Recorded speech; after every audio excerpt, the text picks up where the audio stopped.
বিশ্বাস চরমনা নাই, তোদের বক্তব্যই প্রমাণ করেছ নেশা করতো না, বিশ্বাস চরমনা।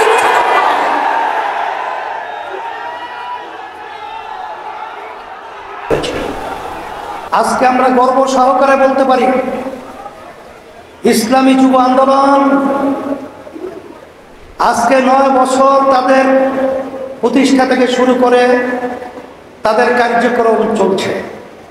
কিন্তু আল্লাহর রহমতে আপনাদের দোয়ায় ইসলামী যুব আন্দোলনের একটা ছেলে দায়িত্বশীল কর্মী সহ তাদের গায়ে কোনো কালির ছাপ আল্লাহর ফজলে লাগাতে পারে নাই।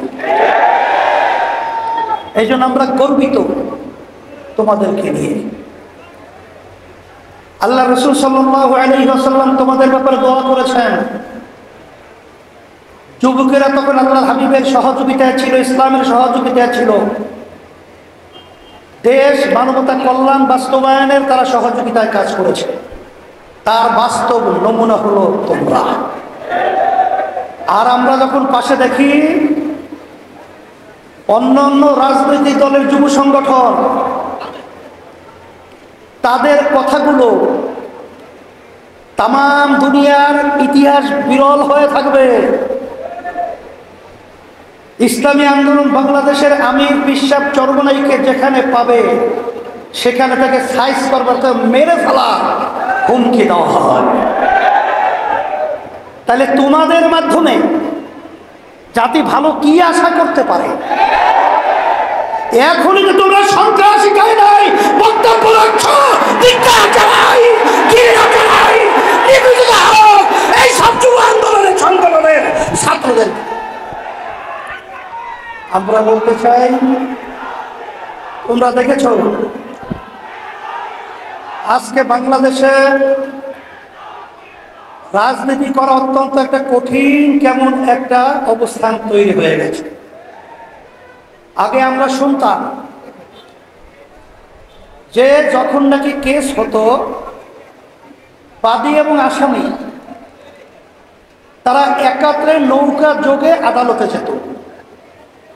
তাদের ভিতরে একটা সৌহার্দ্যতা ছিল, তাদের ভিতরে একটা ভ্রাতৃত্ব ছিল, তাদের ভিতরে একটা আন্তরিকতা ছিল। কিন্তু বর্তমানে বাংলাদেশে কি রাজনীতি চলছে? যেই রাজনীতির ইতিহাস আপনারা দেখেছেন,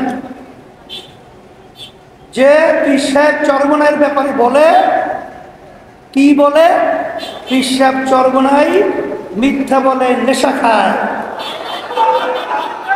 তার নাম হলো পীর সাহেব চরমনাই। নাউযুবিল্লাহ, ধিক্কার জানাই।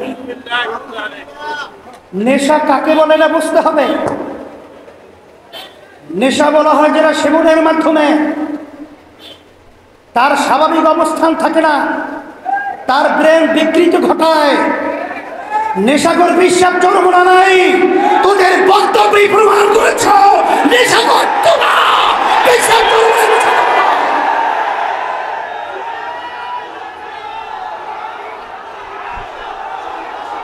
এরপরে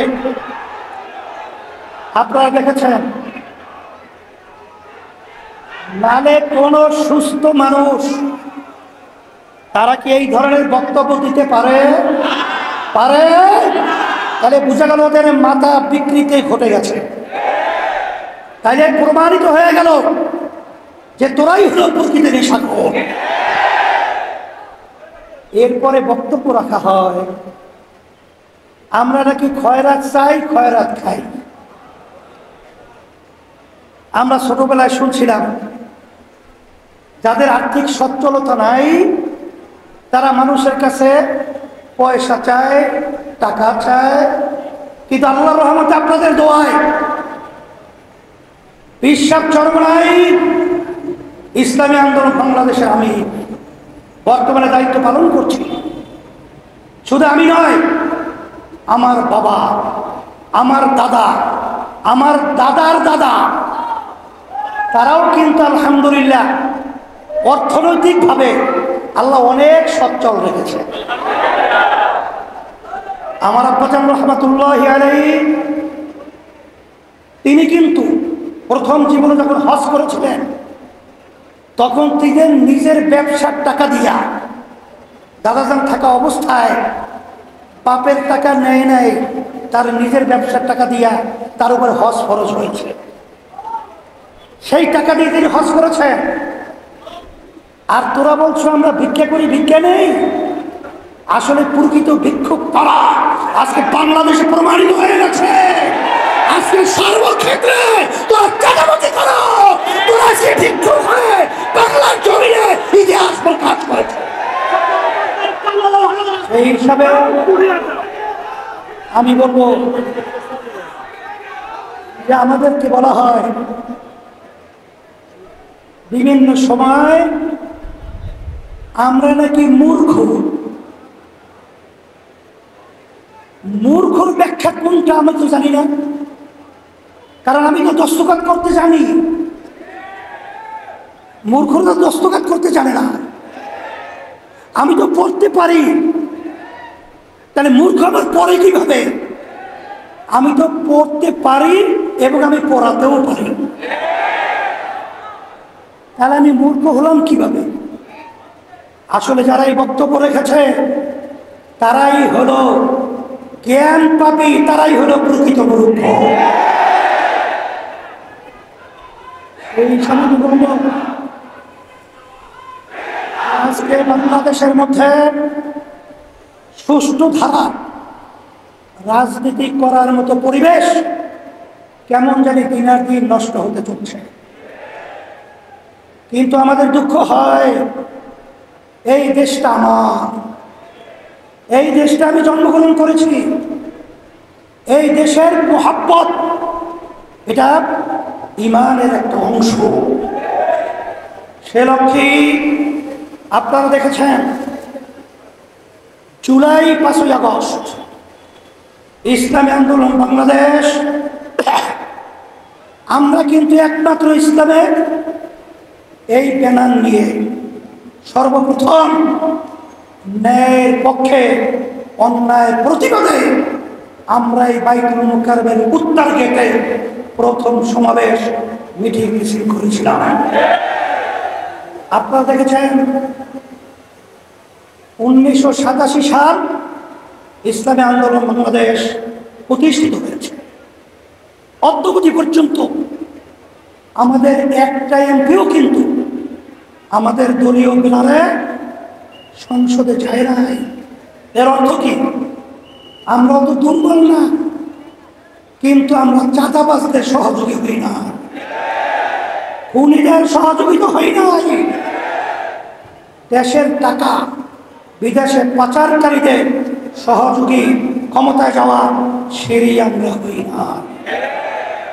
সেই হিসাবে এখন 5ই আগস্টের পরে সুন্দর একটা দেশ গড়ার মতো পরিবেশ তৈরি হয়েছে।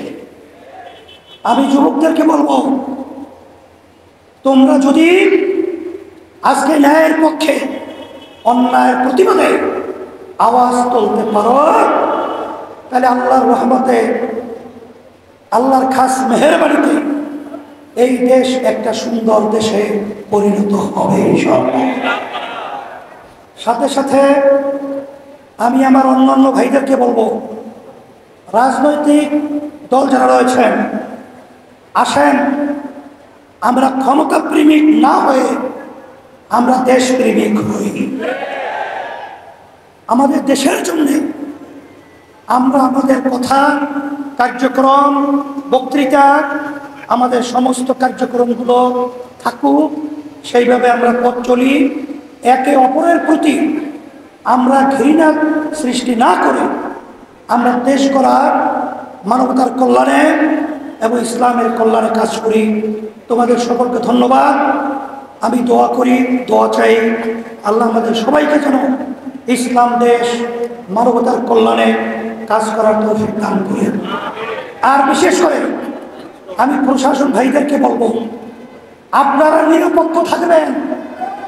অমুক দল বড়, অমুকে ক্ষমতায় যাবে, এই চিন্তা আপনারা করবেন না। আপনারা সকলের ব্যাপারে আপনারা নিরপেক্ষ ভূমিকা পালন করবেন। আর অন্তর্বর্তীকালীন সরকারকে আমি বলবো, আপনারা level playing level playing field তৈরির জন্য যা যা করা দরকার সেইভাবে দায়িত্ব পালন করবেন। আল্লাহ আমাদের বাংলাদেশের জনগণ আপনাদের সাথে থাকবে, আছে। আর বিশেষ করে মাইলস্টোনে যে দুর্ঘটনার মাধ্যমে যে বাচ্চারা দুনিয়া থেকে বিদায় হয়ে গেছে, আল্লাহ তাদেরকে সম্মানীয় স্থান দান করুন এবং গার্জিয়ান এবং অভিভাবকদেরকে আল্লাহ সাবরে জামিল اختیار করার তৌফিক দান করুন। আল্লাহুম্মা আমিন। রব্বানা আতিনা ফিদ দুনিয়া হাসানাহ ওয়া ফিল আখিরাতি হাসানাহ ওয়া কিনা আযাবান